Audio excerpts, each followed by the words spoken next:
I mean, we're going to watch this tape. Like, this isn't one of these games we just say, all right, just throw it away, get on to the next one. Like, no, we can learn from this. Like, I do think they pressured us into a lot of the turnovers, but not all of them. Not all of them. So I think our shot pass decisions were not great today. What has Baker meant to your bench? What does he bring to your program? Yeah, Evan's been great. You know, Bake, like, I've known Bake since he's been about 16 years old. I recruited him in high school.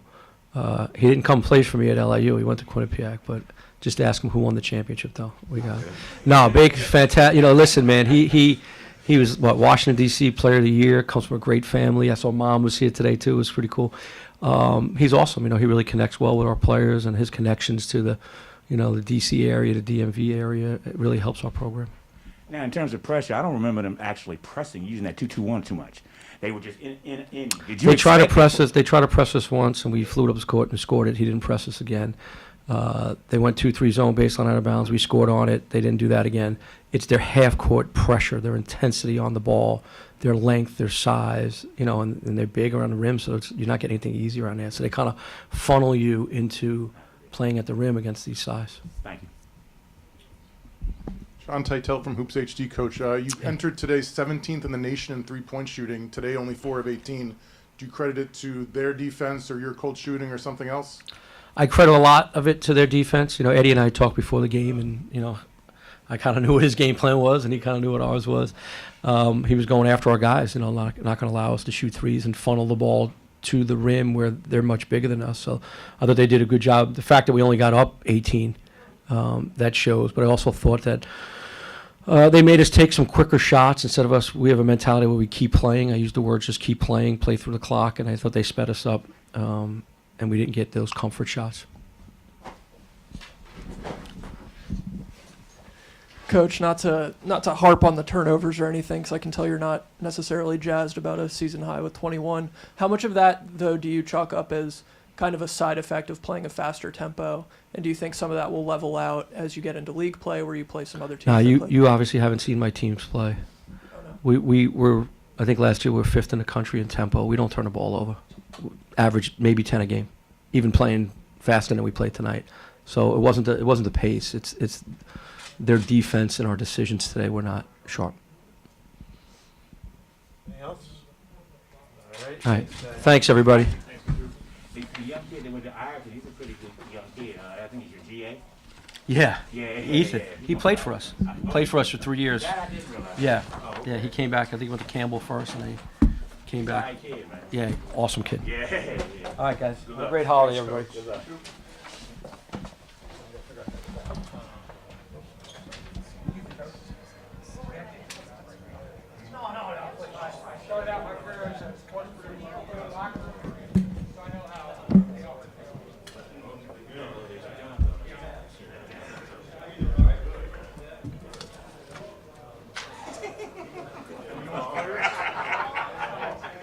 If I could cover up someone's ears so they couldn't crap, I would tell you. We'll have Thomas Sorber and Caleb Williams.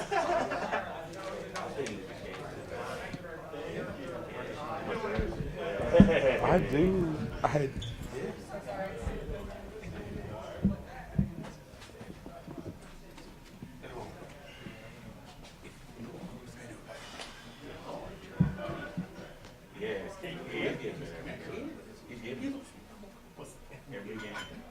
Sometimes you really feel sometimes, but that's somebody that never cheated. Well, everybody, right? NBA too. I tell you, they played college. I tell you about telling him about the history of that school before, like I told him about it like a few weeks ago. So it's technically Notre Dame University. And dribble back out, so try to show back in and turn it on. No, he just thought it was something. He used to go to college. That's the thing. Think about that acronym for this. Yeah. College of Notre Dame of Maryland. Okay. So he was super excited when I told him that. He was getting all sorts of things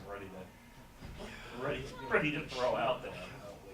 And the best part, of course, is that for the longest time, was an all-women's school as well. What you looking? Bring your condoms, condom. And he's too good for that. Don't reduce yourself.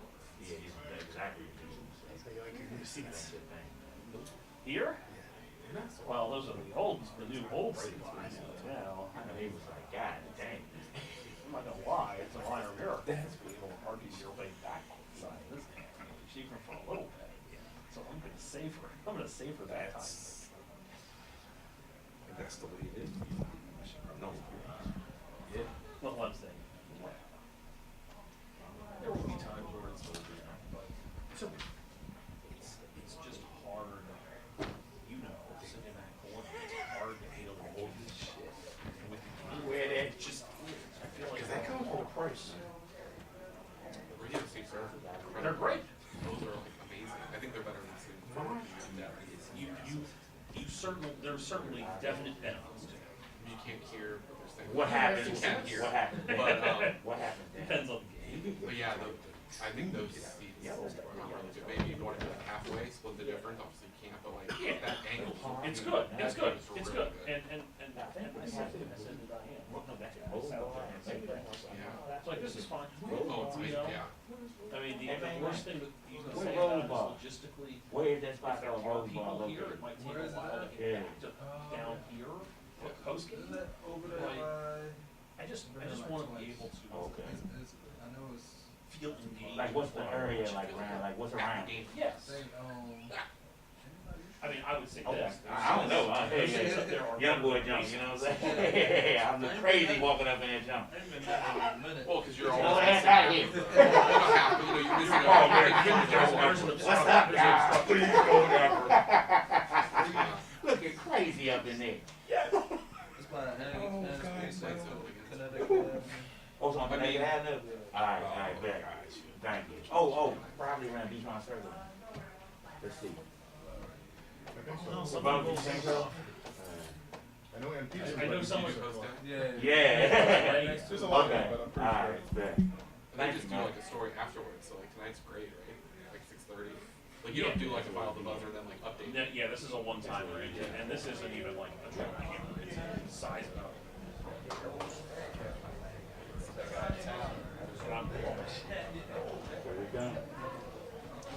Oh, here we go.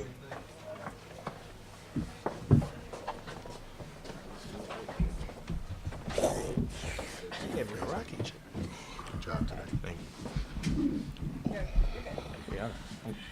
All right. We'll let Coach open with a statement, but first I'd like to congratulate head coach Ed Cooley on his 350th win as a collegiate. Oh, wow, congratulations. Thanks a lot. Appreciate it. I'm very 350 wins says a lot about longevity, appreciating Fairfield, and the athletic director there was Gene Doris. The president was Jeff Von Arx, and the vice president Mark Reed. Then going over to Providence College with Brian Shanley, Bob Driscoll, and then Ken Sicard taking over. And obviously coming here with Lee Reed, Jack DeGioia. And a common denominator with all those jobs is Mike Tranghese. So, you know, when you think about wins, you think about the people that help you get there. You think about the players that help you get there, the environments of which you play in. I'm blessed to be a head coach for 19 years and blessed to work for incredible, incredible people. So this is not a individual win. This is a team win for all those people that gave me the opportunity to try to live, you know, something that I never thought I'd be able to do. And some 19 years later, we're still trying to get better. So I appreciate you saying that. I thought today, you know, obviously a very, very short turnaround. I thought it tested us not so much from a physical standpoint, but from a fundamental defensive standpoint, right? There wasn't a lot of set plays, so we had to stick to our fundamental principles of ball gap help, trying to take away threes as they make 10 threes a game. They play a lot in transition, averaging 80 some odd points. So I thought in 3 consecutive games we got better defensively. Now, obviously, the competition is going to change. And we systematically scheduled this way to build confidence, continuity, chemistry, and let our players feel what it is to win. And that's, you know, that's something that hopefully will have some carryover as we now get ready to head on the road for the first time, right? We've had the home cooking, right? and the level of play will step up tenfold. So we're excited about that, but we feel we're prepared, and hopefully we'll go out there and compete at an elite level. Ed, there was a moment there late in the first half. They got within 2, and you kind of had that, what the heck look, basically, after a couple weak defensive possessions. And last year, that's the sort of thing where you guys probably would have had to burn through a couple timeouts, and this year it kind of partially corrected itself. I'm sure you guys had some things to say at halftime. Was that a sign of maturation, just the way that you guys kind of were able to fix that on the fly, basically, and be able to pull away there later on? There's been about 6 or 7 instances with this group that we purposely haven't called timeout to see how they would weather it, because we're going to have instances where we're going to be on the road, we're going to make mistakes, and in the end of that half, I thought it was a bad coaching error with a substitution. We wanted to look at a different combination. Nothing against the players, as I put them in a tough situation. But we also overcame that we had 3 out of 4 possessions where we turned the ball over, and I don't think they were forced turnovers. I just think it was mental errors. But in saying that, we were able to recover from it, and we did make a big jump from last year's situation. That's why there's 14 new players on the roster. For both Thomas and Caleb, just how prepared do you guys feel at this point, a month in, having had this chance to kind of get yourselves established as college players for what is to come, since the preliminaries are basically pretty much over at this point? I feel that right now that we're more connected than we were in the beginning of the season. Because in the beginning of the season, we were just like figuring each other out, who can make the right plays here and there. So I feel like now we're more connected and more all in, more together, and we should be able to come out with wins on the road. So. Yeah, and adding on to Tommy, I feel like that connection that we're starting to build as a team is definitely going to come into play, when we go on the road and play against these big teams. But also when we hit adversity, for me, a freshman, I'm going to be looking to, lean on some guys, and I'm sure they're going to be right there to, build me up and keep encouraging me. And one last thing for Ed, Julius having his surgery and whatnot, obviously a tough break for you guys. Any idea how long that might be, and also how does that kind of change the composition of your front court as you move forward? Yeah, it does. So, when you look at when Julius arrived in the States, we really didn't get him here to Georgetown until September.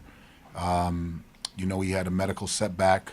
Then he had a really bad sprained ankle. So that was a 3-4 week process. Then trying to get him into rhythm, get him in shape. He was getting there. His minutes started to go up, as you can see. And then we get this on Friday, a legit break. I don't know what the timetable is. I'm pretty sure it's going to be substantial. And the one thing we'll always do as a university and as a staff is make sure that the player is 100% ready before we try to bring him back. I don't foresee that in the very near future. We're going to be there for him emotionally because I'm pretty sure he's beating himself up. So as a family, we'll make sure we protect him on that. And it does change our composition. Obviously, when you have a 7-foot person that skilled, that big, it changes a lot. So somebody else will have to step up. We may have to change our style a little bit when we change the lineup. We got our work cut out because he was somebody we were definitely counting on.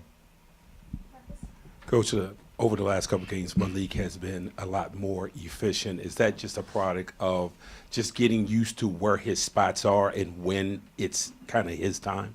Well, Coach Battle does a great job with our point guards, and, we watch a lot of film with him. We have one-on-one conversations with him.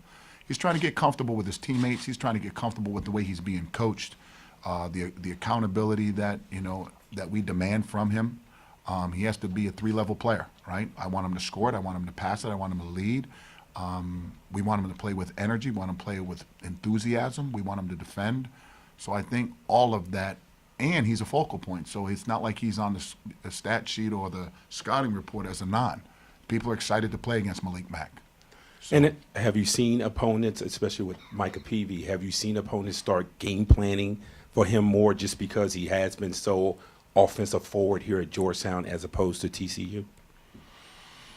Haven't felt that yet because I think every game we've played, he's been the best athlete on the floor, and he can impact winning in so many ways other than scoring. I thought his defense today changed the game, right? And I don't even know. I think he scored 8 points. The other day he had 20-some-odd points.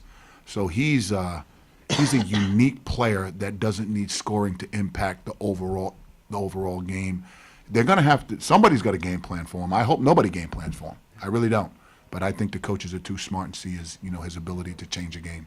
And for the student athletes, both games this weekend, the second half, you guys have taken off offensively. Just what have the conversations been with you guys at halftime that have kind of pushed you forward to those big second halves?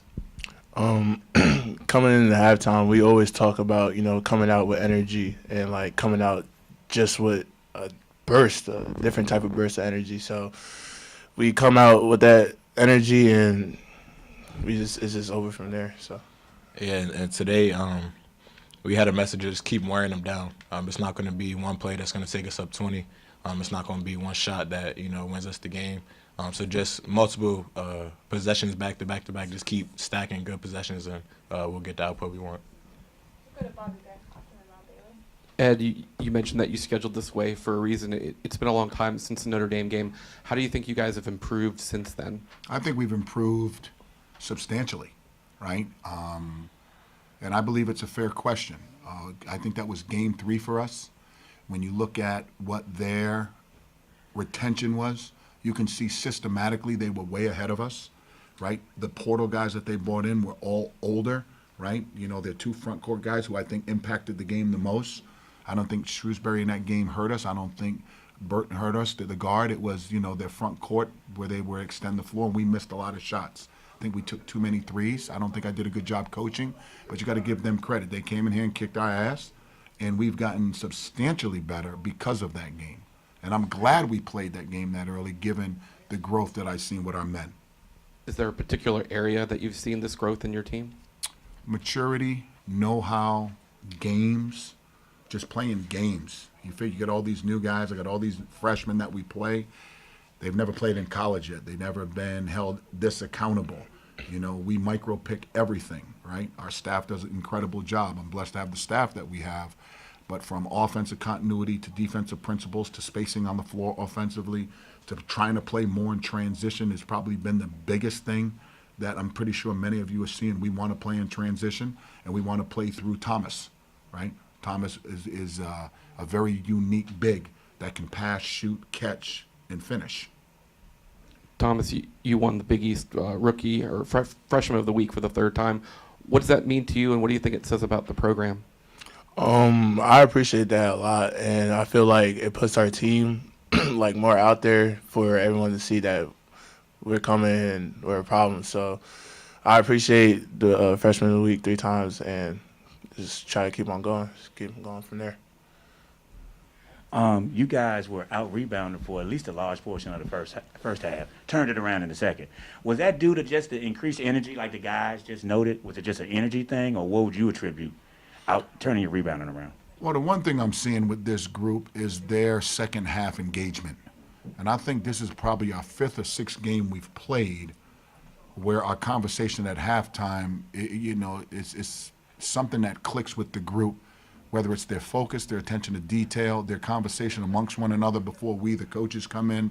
That's growth and development in itself, where they're having a conversation. And I think many of the games, our second half, offensively, and then attention to detail, taking away the known, has really grown. So I'm learning that about this group for sure. Do you think Caleb is getting more comfortable? It seems like he's making plays all over the court, but he's just playing with a lot more confidence, a lot more certainty. You think he's feeling better? I like to believe our staff coaches confidence. Everybody sees the growl on our faces, but they don't understand the message, right? I tell the players all the time, I'm an emotional coach. But don't listen to the anger. Listen to what the message is, right? Because, unfortunately, we pick out a lot of the wrong, but I'm appreciative of the right. And, again, I think he's steady Eddie with that. He's got a lot more development to go. We're still getting him in better shape, still getting him with the speed of the game that he's catching up to.